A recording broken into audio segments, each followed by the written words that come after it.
everybody, this is Tyler once again from the Character Workshop. First of all, I want to say Happy Thanksgiving to all of my American fans out there, which is probably like, well, a majority of you.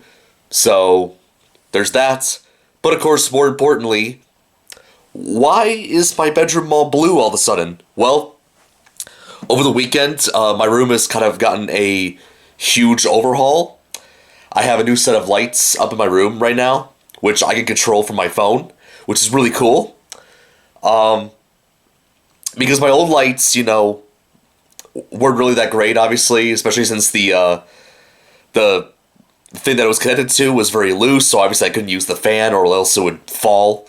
So, this is a good replacement, and since I can control it from my phone, I can control the brightness, I can control the color, so, like, for example, I can make it red, and there's purple, and then there's yellow, and we got a flash of green in there, but let me go back to the normal light. There we go, and of course I can turn it off. Just give me a moment. And back on. There we go. So yeah, all of that's on a phone. I didn't know it was possible, but hey, I'm thankful it is possible. Because man, I could just like turn off the lights and turn on the lights in the comfort of my own bed without having to get up and change the switch. So that's great. And there's also a few other updates. For example, like, if you can see behind me, the shelves have been lowered a little bit. They were kind of a bit higher before, but now they've been shortened a little bit because, well, I want to add more stuff on the top, as you can see right there. So yeah. And of course, that's not it. The closet's got a huge overhaul. A lot of things happened over the weekend when it came to my room. But now that I got that major update out of the way, time to talk about the focus of this video. Now, obviously, if you guys have known, for the past, 4.5 years that I've been doing It Came From England, there's one particular show that I've talked about many, many times, dozens of times to be exact. I have basically discussed the eras of the show in detail, or at least as much detail as I can. And I've also, over the course of, 2.5 years, I have been individually reviewing each of the classic series stories of this particular franchise. And I'm sure a lot of you guys know what it is at this point because I've, done countless videos about it. And despite not having a whole lot of views, it didn't matter to me because I'm still dedicated to this property. And that property, of course, is the one and only Doctor Who. So, not only is today... Wow, that voice crack. I'm sorry, if you do hear my voice happening every now and then, acting weirdly, it's because I got a minor cold right now, but that's fine. But yeah, not only is it Thanksgiving Day here in the US, but it's also today's November 23rd, meaning the 60th anniversary day of Doctor Who, which originally came out November 23rd of 1963. So, Doctor Who is now 60 years old, and from what I've been seeing, the franchise is still going strong. Of course, we still have some anniversary specials coming up in the next few weeks, being broadcasted on BBC in the UK, and then, of course, streaming on Disney Plus outside of the UK. So, maybe this will be a chance for, more casual people to, get into Doctor Who with this whole Disney Plus thing. But we'll see what happens. Wow. Okay, I'm very curious. I'm going to go through this whole video without, losing my voice. But anyways, so, in honor of this special occasion, the 60th anniversary of Doctor Who, I've decided to basically discuss my history with the franchise, and basically how I went from, being just, a person that's oh, hey, well, that's a thing that exists, to being, probably one of the biggest fans of the show out there, which is, not saying much, because there's, probably hundreds if not thousands of other fans that are probably I would arguably say bigger Doctor Who fans than me, but that's besides the point. So for this little history deep dive into how the Character Workshop got introduced to Doctor Who, I gotta start from the very beginning. And I gotta say, my first exposure to Doctor Who was not the best first exposure. It was from a YouTube channel called Futuristic Hub. Now, for anybody who doesn't know what that channel is, or have never watched their videos, you're lucky. Yeah, over the years, that channel has gotten some controversy over its, like, weird fetishized content, and of course, there's been some backstories about the creator that's been, discussed and talked about, and, he's had a history of going after people for criticizing him. Yeah, Futuristic Hub, maybe at some point in the future, kind of deserves his own video. I know he's not, like, a British YouTuber, but from what I've heard, he did move to the UK in order to avoid, like, whatever legal trouble he was facing in the US. He's an American, but he's currently residing in the UK just to avoid the prosecution, I guess. I don't know. Turkey Tom did a whole entire video about him, so definitely check that out. But yeah, back to Doctor Who. So, one of the many shows that Futuristic Hub had on their channel was Angry Birds in Minecraft, which was essentially the Angry Birds characters interacting in the world of Minecraft, as well as being friends with Steve from Minecraft. And one of the episodes had the birds and Steve, like, interact with the Doctor from Doctor Who, which I believe, the episode came out in, like, 2013 or 2014, so I believe Matt Smith at the time was the current Doctor, and honestly, I haven't watched that video since it first came out, so obviously I can't tell, because, yeah, that was my one exposure to Doctor Who, was... At the time, at least, was that Futuristic Hub video. But, yeah. That was my earliest memory of Doctor Who. So, yeah, like I said earlier, not the most pleasant memory, but I gotta bring it up, because that was, like, when I first, like, heard about this franchise. Anyways, now on to the next portion of my history into the Doctor Who franchise. And the thing that, like, got me being like, this actually might be pretty good. I might actually give this a watch. And that would be LEGO Dimensions, which, long time ago, I did an episode of It Came From England talking about the company who made LEGO Dimensions, which was Traveller's Tales. And LEGO Dimensions, for anybody who doesn't know, was a big crossover game between dozens of different franchises all across the board. And Doctor Who was one of the many franchises that was represented in LEGO Dimensions. And I gotta say, Doctor Who, surprisingly, I feel like one of the franchises that was represented in LEGO Dimensions that got one of the best treatments out of all the franchises, because not only did the Doctor Who level in the story mode was really good, like one of the best levels in that whole game, and also the Doctor himself, who at the time was Peter Capaldi, played kind of a big role near the very end of the main story mode. But also there was a separate Doctor Who level pack, where there was a separate, like, story with the 12th Doctor going up against Davros and the Daleks, and a whole hub world. And of course, you had the ability to play the 12th Doctor, who also has the ability to switch between the previous incarnations. You also have the TARDIS to be able to ride into. You also have K9 as a ride. And later on, they would have the Cyberman be a playable character who would come with a Dalek as an accessory or a vehicle, which is really weird because the Daleks and the Cybermen don't really see eye to eye in a whole lot of situations, especially if you guys have seen Doomsday from Modern Who. You guys probably know what I'm talking about. But anyways, LEGO Dimensions was definitely the one thing that definitely got me being a bit more interested in Doctor Who than the Futuristic Hub story that I talked about earlier.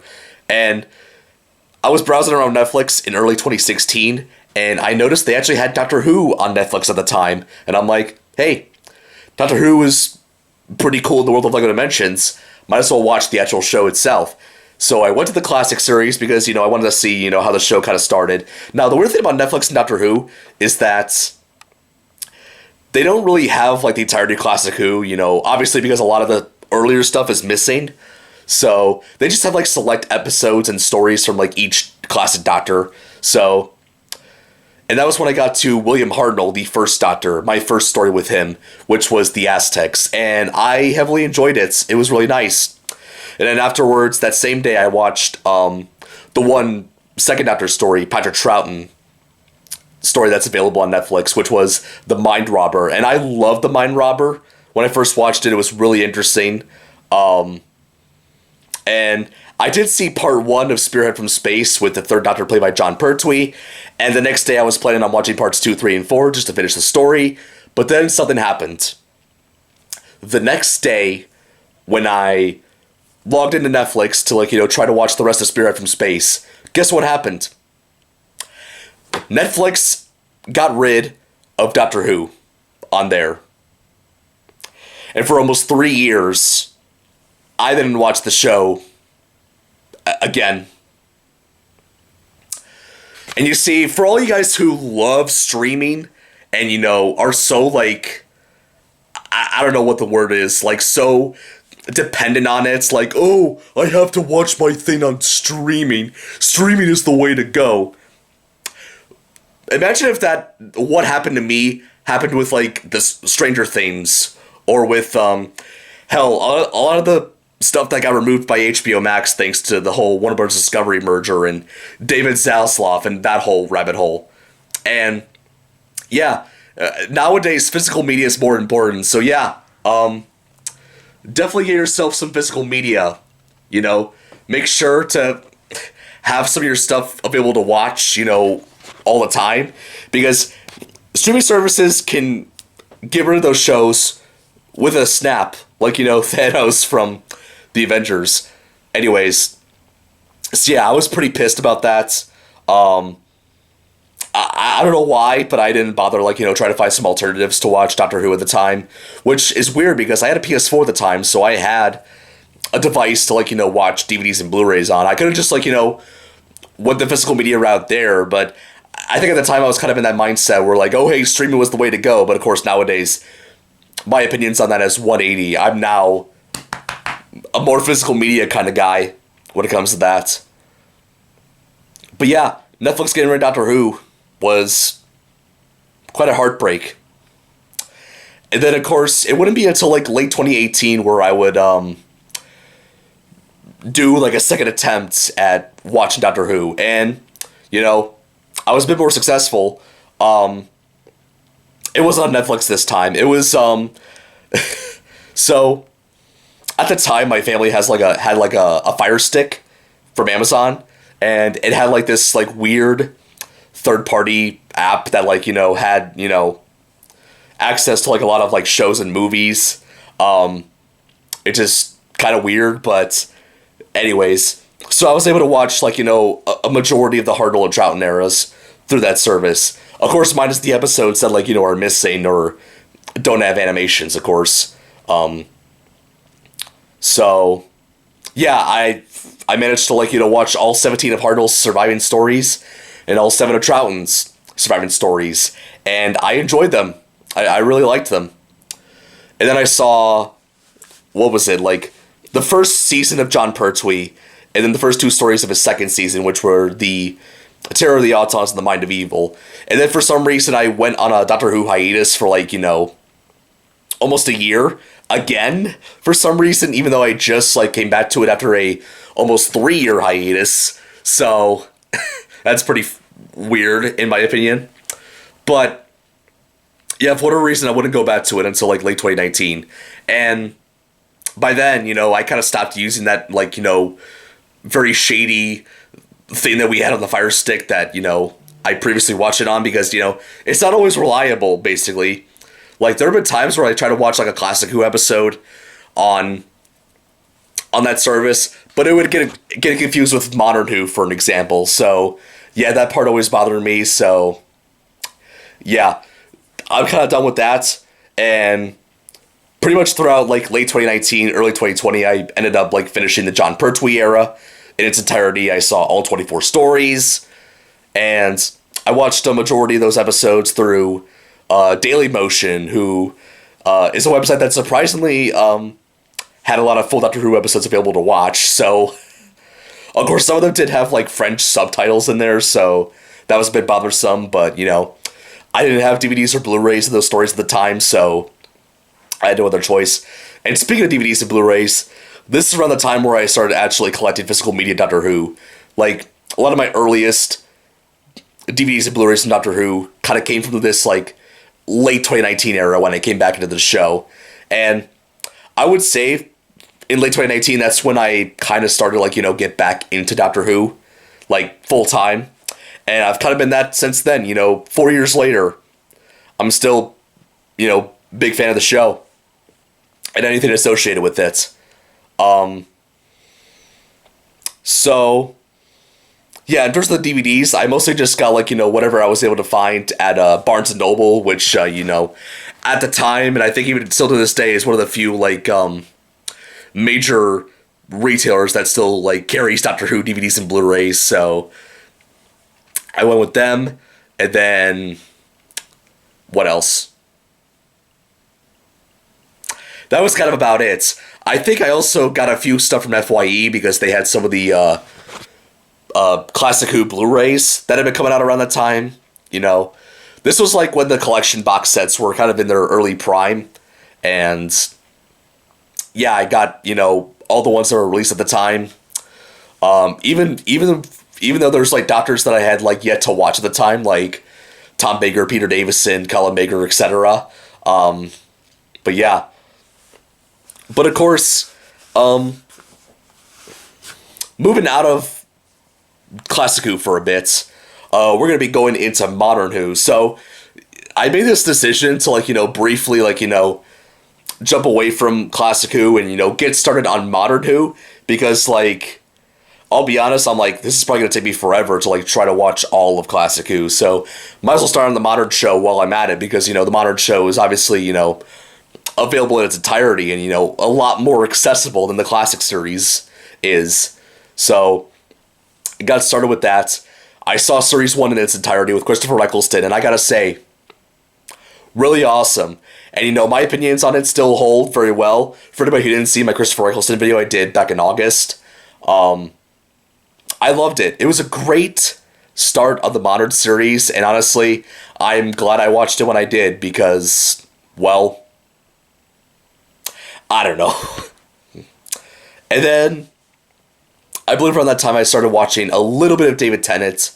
I saw, at the time, everything from Christmas Invasion all the way to the Cyberman 2-parter in Series 2. And then spring break for college happened in 2020. And then, obviously, the big news of COVID-19 happens. And, the rest of the semester I had to spend at home.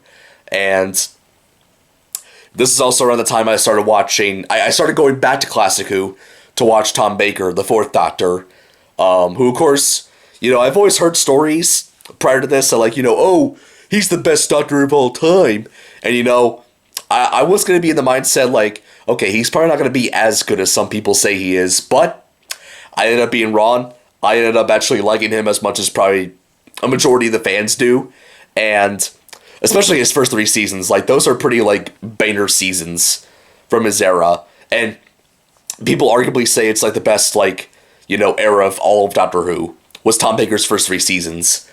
So yeah, I watched the Tom Baker era, and then I think it was around, like, May, I believe, I went back to the David Tennant era, and, over the summer I kind of got the David Tennant era all finished, as well as the Tom Baker era, or at least as much of it as I can watch at the moment, because even in 2023, there are still a good amount of Tom Baker stories that I have yet to see.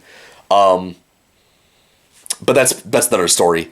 And then around August, not too long before I went back to college, I watched Peter Davison's first season because, obviously, at the time it was his only season of the show on Blu-ray. Of course, now we got season 20, which, you can't see very well from the camera. But at the time, we just only had his first season on Blu-ray, and I saw that in its entirety, I think within 2 days. I watched that whole entire season within 2 days, I think, which is insane. I had a lot of free time at the time, I guess. And then I went back to college, and then that's, I guess, when I started watching the Matt Smith era of Doctor Who. And him and David Tennant are definitely, without a doubt, my 2 favorite modern series doctors. So I always look on both of those eras very fondly of the modern series. But yeah, basically, over the summer I got the David Tennant era complete, and then I got the Matt Smith era complete, during the first, like, few months of, my my second year at the college. And then around late 2020 is when I, watched the Colin Baker era of Classic Who, and then the Peter Capaldi era of Modern Who. And, which is interesting, because both eras are very controversial for different reasons. Colin Baker's were more controversial due to the behind-the-scenes stuff, but with Peter Capaldi, it's more based on, the writing and characterizations, especially Clara. So there's that. That was kind of how I finished 2020 in terms of my love of Doctor Who. So yeah, 2020 I think was the one year where I watched like the most Doctor Who stuff. I didn't keep account sheets of how much of the show I watched at the time, but it was a lot. A lot. And then the early portion of 2021, I watched as much of the McCoy era as I can. And then I watched what was available at the time from the Jodie Whittaker era. Which McCoy, I really enjoyed his era. He's my favorite of the 80s Doctors. And yeah. And later that year, when season 24 came out on Blu-ray, I watched that season for the first time. And, you know, people say it's like the worst season of Classic Who, but, like, not really. Like, it's still more watchable than, like, you know, a lot of the Whittaker era of modern Who, which, you know, if you could tell for that sentence, that's probably, you know, my opinion of the Whittaker era.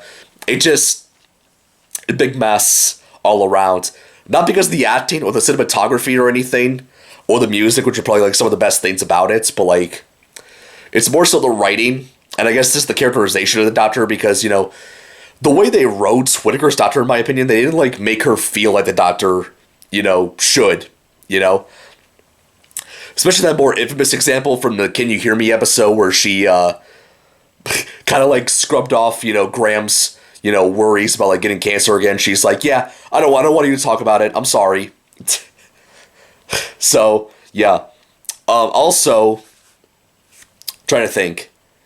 Was this the year I discovered Bowlestrek? Yes, 2021 was the year I discovered Bowlestrek, because that was when I did my first video on him. Which Bowlestrek, for anybody who didn't know, is, like, the most racist, sexist, transphobic Doctor Who fan you could possibly think of.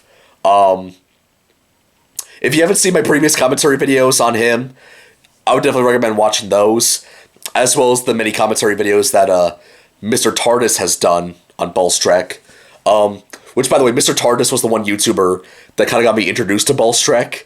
I just love, you know, Mr. TARDIS, you know, being able to, like, you know, counteract, you know, a lot of Bowlestrek's claims, you know, disproving, is that the word? I don't know. Basically, you know, proving Bowlestrek wrong, basically, in every regard. So, yeah, I think that basically ends 2021 when it comes to, you know, Doctor Who for me. And I think at this point forward, that's kind of when my my stories about Doctor Who's history kind of, like, you know, just goes down. Not my interest in the show or anything, but just, like, you know, any new stuff that got me, like, interested in it.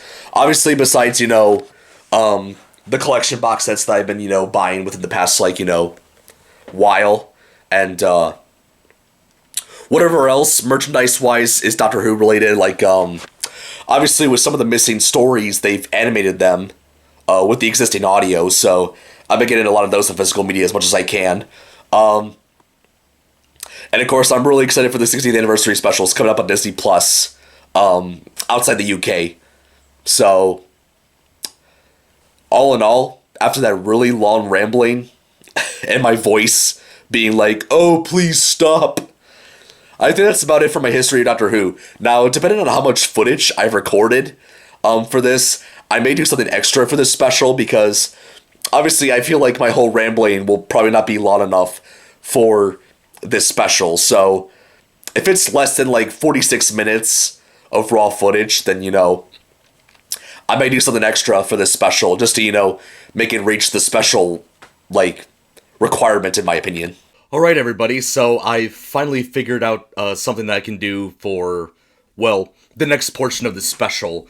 I got a notification in my subscriptions that Mr. TARDIS did another commentary video on Bowlestrek, and I'm like, ooh boy, what has Bowlestrek got cooking for us this time?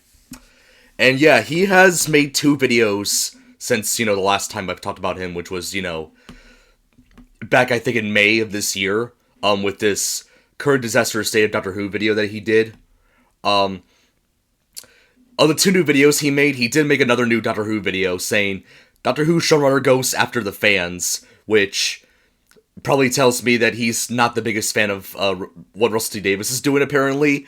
We'll see what he means by that, which probably something spectacular, you know. I've done 2 videos on Bowlestrek, you know, he's kind of made a lot of the same points that he's always made, you know, nothing really to shine light on, but, you know, I'll see what he has to say this time. I'm very curious what he's got to say. Probably something really shitty, but anyways, without further ado, let's take a look at this video. This is a camera lucida. For the whole of the 19th century, it was the indispensable drawing aid for great men. Wow! Don't you just love it when an ad plays before the video? Anyway, that's besides the point. Anyways, let's get started. Wow, isn't that a wonderful way to endear yourself to people and entice them to come back to a franchise that was already on a concrete slab before you decided to come back and started spraying urine on the slab for good measure? As for the Davros thing, that will be in a separate video. Here we're going to discuss RTD's elitist... Oh, he's got a separate video for the Children in Need special. That's interesting. But, okay, so this is apparently a, an article by Metro. If you hate that Doctor Who includes trans people, good luck to your lonely life. Which, by the way, I don't know how this has to do with Russell T Davies. It's by somebody named Rachel O'Connor, but that's besides the point. Anyway. Contempt for the people that got him where he is. The Doctor Who showrunner has strong words to anyone that hates the reality of showing that group that I'm probably not allowed to even mention by name on this platform, and their family. Well, no, there's something wrong with saying trans. You know, I think I mentioned this before in my previous commentary I did on Bowlestrek. There's nothing wrong with the word trans. It's being transphobic is the problem, and you, have shown multiple times again that you definitely fit that category. Families on TV. Oh, just shut the hell up. Reality check time for the canceling salivating mob coming into my comment section, and it's sad that I have to make disclaimers in every video on this. Oh my god. It's funny that, like, Bowlestrek gets, like, almost angrier and angrier with each video. Like, the last commentary I did on his Disastrous State video, where he got pissed off at some trans actress, and he says something along the lines of, okay, if you accept the role, be happy about it, and don't go on about your politically identical identification or something like that. He got really pissed off at that point. Yeah, and I see it's no different with this video, and we're only like, what, less than a minute in? Oh boy, we're in for a ride. Subject! But that's the world we live in. There's nothing wrong in making entertainment for specific, very narrow demographics, as long as, in this case, it's only meant for people over 18 years old, and it's explicitly stated that it's only meant for people over 18 years old.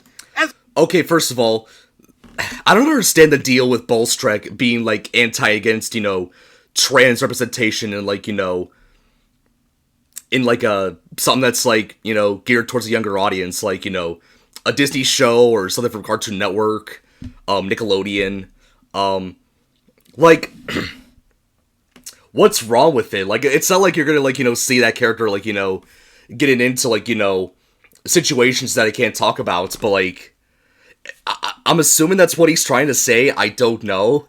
That's the idea I'm getting. You know, he thinks, like, oh, trans people equals sexual. It cannot be seen towards children, which, you know, is not really the case. Like, at all. As I've said before, if you're over 18, I have no problem with you being you. As long as you're doing it for the right reasons. As long as you're not telling me what to think or say, don't tell others what to think or say, don't expect special treatment, don't seek to destroy the lives of people that don't see things the same way that you do, and don't force reality to mold to your current worldview. This show... That sounds an awful like you, Bowlestrek, doesn't it? My voice cracked there, I'm sorry. Still got that cold that I talked about earlier in the video. Any specific demographic, at least not until about 6 years ago. This show is about a man who travels through time in a police box. It was never about explicitly focusing on certain groups. It's a show primarily directed... Okay, first of all, I mentioned this multiple times in my previous commentaries on you. Like, it's not just the Doctor traveling in the TARDIS, in time and space, Obviously, of course, there's more to it than that, Obviously, I've repeated this point multiple times, that it's ironic that, the Doctor is, a very, empathetic character, it, sees the good in, almost everything in the universe, and yet, Bowlestrek's the exact opposite of that. People have, made jokes that, Bowlestrek is a real-life Dalek, and honestly, that's really true in a lot of cases. Bowlestrek is a literal Dalek, Wouldn't be surprised if he says something along the lines of, "Oh, the trans people and the people of color and women should all be exterminated!" Or something like that. I could definitely see that. That should be an episode of Doctor Who, a racist human that ends up being a Dalek in disguise. I would watch that episode. Russell T. Davis, if you're watching this, consider it.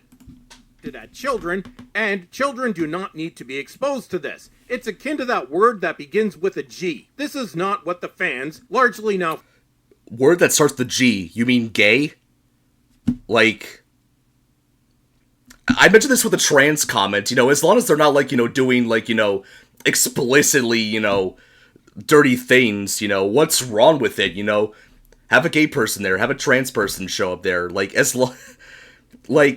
I don't understand Bowlestrek's mentality when it comes to, oh, hey, no, don't show the children this. They're gonna be scarred. I don't understand it. Former fans ever watched this show for. They watched it for escapism. It's like being a member of one of those Blu-ray horror monthly membership things. You expect to get, horror movies. Then you get your monthly box and see that you've been sent Rainbow Bright. It's not that you have a problem with Rainbow Bright, but this is clearly not what you wanted in your horror box.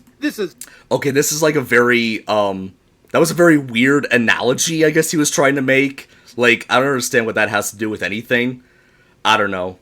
Unless he's, making, the horror boxes, which, by the way, that didn't surprise me, because Bowlestrek, outside of his hatred for, everything that's not white, he's known for loving horror movies, so I'm not surprised he made that comparison, and also, I guess the whole Rainbow Bright thing in question is meant to represent, gay or LGBT stuff in general. I don't know.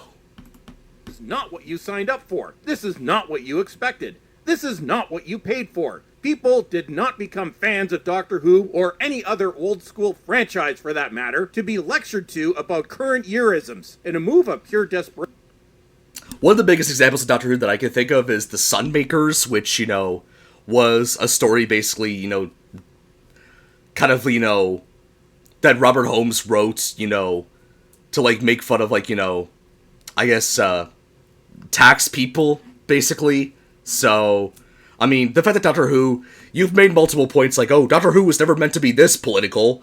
It kind of always has been when you really think about it. And also on top of that, progressive, Barbara, for an example, pretty, not a very typical, female character in the 60s. She was able to, handle, a majority of situations a lot better than, most women at the time in fictional TV. Especially compared to, one of her other co-stars, Susan. Anyway. On the part of the already failed BBC on one end, and out of a need to use a large platform to spread his condescending and elitist message on the other end, Russell T. Davies returned to the helm of the beloved sci-fi show last year, with his first episodes coming in the form of 3 Doctor Who 60th anniversary adventures with David Tennant and Catherine Tate. Heartstopper fans, all 5 of them, were ecstatic to learn that the brilliant Yasmin Finney, is she though? Is she really? Was coming on board the TARDIS. What the Bowlestrek? What the fuck, man? You're saying oh, is she that brilliant? No, she's not brilliant. What the hell?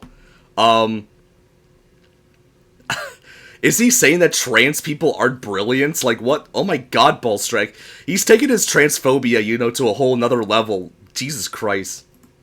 For the anniversary, playing the daughter of Donna Noble. Oh dear, it was confirmed that the character of Rose, like Yasmin herself, would be that word. I wonder why that is. Hey Russell, with the actress describing her as someone with a great supportive family. You know what? There's nothing wrong with having a supportive family. That's a good thing, as long as you ground your child in reality and don't allow them to do things that they might regret later in life. let them make those decisions when they're, a legal adult. There's just a few days to go before the public is introduced to Rose, and at a recent press screening event ahead of the first special episode, The Star Beast, airing, and here's how we learn how much contempt this man has for fans, Russell addressed anyone who might be full of absolute hate for the character and storyline. Actually, you're the one that seems full of hate here, Russell, and I'm assuming you're also lumping in people who don't actually have a problem with the character in principle. They just don't want to see divisive, current-year politicizing in their sci-fi show, which, is supposed to be about science fiction, not insufferable lecturing. As I said, they signed up for the Texas Chainsaw Massacre, not Rainbow Bright. Speaking to Metro.co.uk. Okay, I gotta make this comment again. Full of absolute hate. Definitely describes you very well, Bowlestrek. And other press, Russell was asked about the inclusion of a trans character, an actor, and the Queer as Folk and It's a Sin creator spoke proudly of the decision and made it clear how much he hates his fans. It's something that's not... What the fuck? Very random, comments, he hates his fans because he's including LGBT stuff in the show that, he, as of right now and probably a couple years, down the line, has pretty much almost full control of. What? That shows that he hates fans. He might hate you, of course, I hate you, which is why I do these commentaries, but I don't know. Not just a Doctor Who thing for me, he explained. I don't think a clear statement could ever be made, and that's why every long-term property has been destroyed. Not everyone shares your worldview, Russell, and there's nothing wrong with that. Why don't you make your own show if there are things you want to talk about? Well, I think we know the reason, and I think we all know why you suddenly decided to come back to Doctor Who after over a decade. It's something I and a lot of writers are keen to do, to be progressive, to reflect more of society. This is not really reflecting more of society, Russell, if you go out of your way to exclude certain demographics. Entertainment should be for everybody, and up until 2015 or so, this show tried to appeal to everybody. This is not appealing to a larger demographic. Okay, Bowlestrek, first of all, the show, I would say as of right now, is trying to appeal more to everybody than it was back in 2015, You're getting your information flip-flopped around, which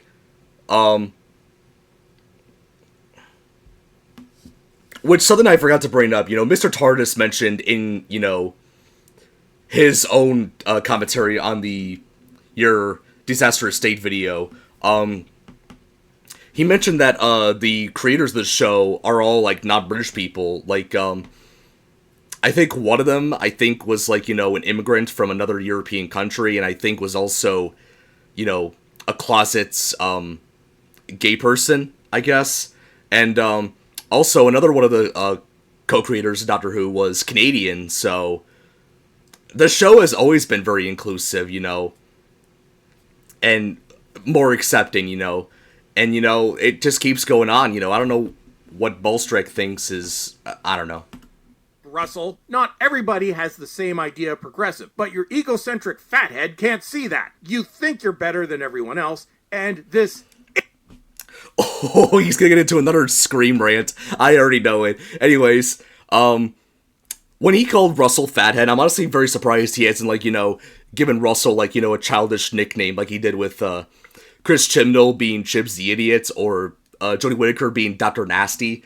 I'm honestly surprised Bowlestrek hasn't, tried to give Russell, a childish bad name, oh, you, Russell the Childhood Destroyer, or something like that. Even though Bowlestrek, I think I looked up, is actually, 45? Is all about your ego. You've started to believe your own legend a bit too much. It's funny, in casting Yasmin, there was this 15-year-old mixed-race word I can't say girl. Could you have fit any more identities in there, Russell? There are very few people who fit the casting. More evidence that this will only appeal to a very niche audience. And it's like she came down from heaven and there she was. Or was it that she was the only one that matched your very narrow casting specifications? And are you just projecting your own self-view onto this person? Revealing she was cast before she ever appeared in Heartstopper, Russell said Yasmin does the most amazing job and it's an actual privilege to work with her and get her on screen. You better check your own privilege there, Russell. Russell further endeared himself to the largely former fans fans when he added pointedly that there were some people full of absolute hate and venom and destruction and violence who would like to see that sort of thing wiped off the screen entirely. Wow, dude. I've been covering the destruction of the entertainment industry for a while now, and that might be one of the most vile things I've ever read from somebody in charge of a major franchise. Also, nobody said that we want these things completely wiped off the screen.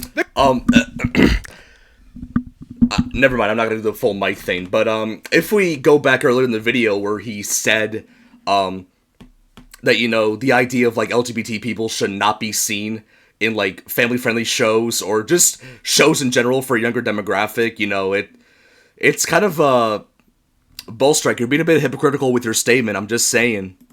There's a place for everything, but it has to be realistic about the potential audience size it's appealing to. Not wanting your entertainment politicized doesn't make people the scum of the earth, Russell. You elitist asshat! And to anyone who held those ideals, he finished to loud applause from the sycophants who were almost surely pre-selected. Shame on you, and good luck to you in your lonely lives. Wow, dude, just wow. Again, I've never seen quite this level of hate directed at a fan base. It seems the mask has come off. Good lord! In November last...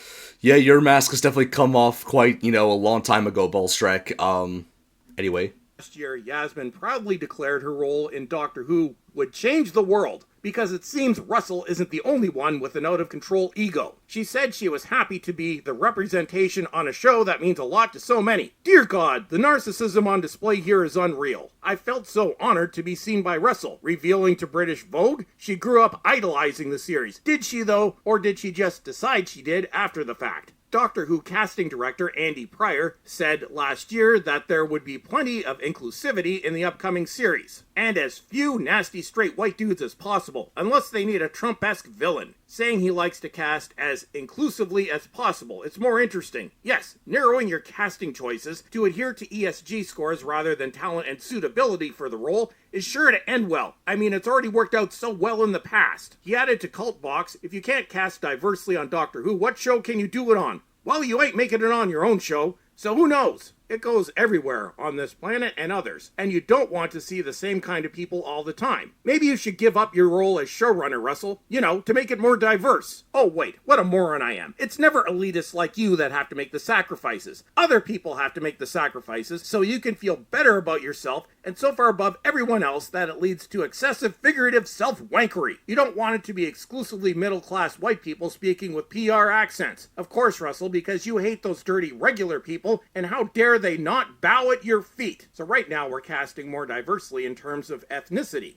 We're casting more disabled actors, but there's always more we can do. Yep, because all that matters is adhering to that small group of sycophants to stroke your ego while everyone else can get bent. Remember when I questioned Russell's sudden return 2 years ago? It seems, once again, that I was right, and I thought I was done with this, but I guess I'm not. I look forward to your comments and response videos, especially beardy woke pants piss baby reviews. Hey dude, has your wife returned your testicles yet? Oh wait, how can what you never had be returned? That's crazy! And that's it for today. Follow me on Elon's busted Twitter, and until next time, suck it!